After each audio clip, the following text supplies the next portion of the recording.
any interesting emerging trends from this Internet Week?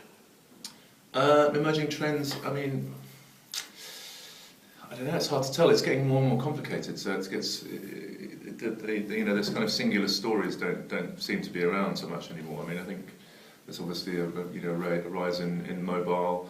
There's a lot of activity and interest around just the sort of, you know, the startup industry, and you know, there's more stuff around, you know, from around Europe, like the you know, Berlin has a strong presence, you know, bringing in the sort of stories from, you know, from what's happening in the startup scene over there.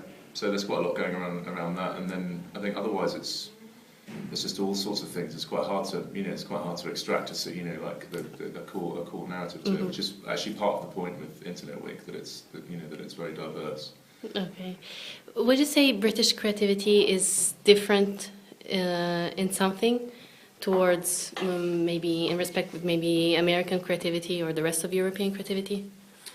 Yeah, I think creativity and technology, I mean, they're both influenced by culture and by language and the way that we think and approach things and the way that we structure things. I mean, that is culture, really. I mean, you know, the way that we behave and the rules, the social rules in which we, you know, we use to interact with one another. I mean, those things are that's what culture is describing. So it's you know, it's obvious that different cultures and different languages therefore are likely to create different kinds of things, different kinds of experiences. You know, which is the point. It's really the point in Internet Week, which is about, say, it's acknowledging that Europe as a region has some very specific kind of qualities about it that make it special.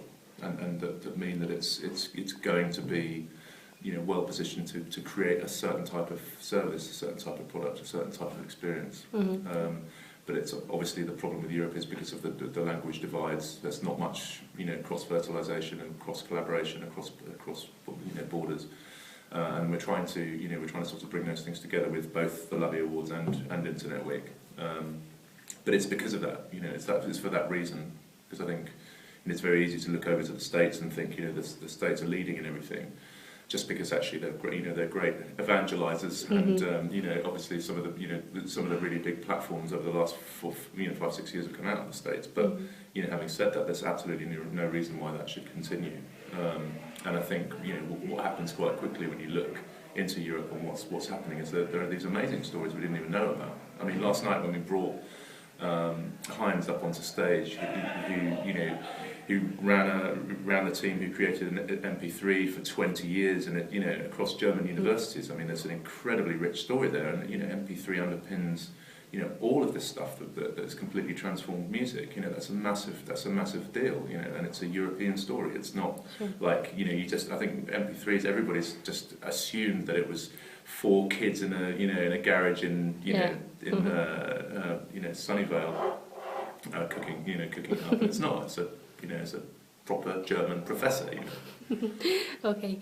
And would you pinpoint or say, are there any platforms that you prefer on which to build digital creativity? There's no. I mean, we don't have any platform preference at all. Okay. I mean, when people walk into Poke, we just try and open our minds completely and you know, try to figure out the problems first and then the solution, and then finally at the end of the chain we start selecting the kind of the means to roll things out. I think one general rule though is that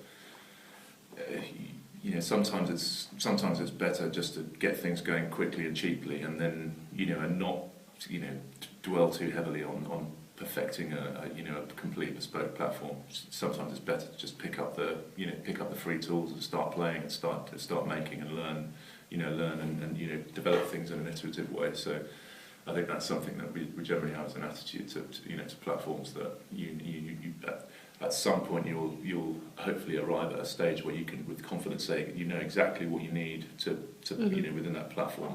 But rather than that being guesswork and trying to do that in one step, you know, we definitely advocate kind of, you know, just testing in a sort of more iterative approach, using just getting things rolling as low, you know, as fast and as low cost as possible, and then use the learnings from that to project forward and actually establish what really is important. Okay. Can you wave goodbye to our Ninja Marketing readers? Goodbye.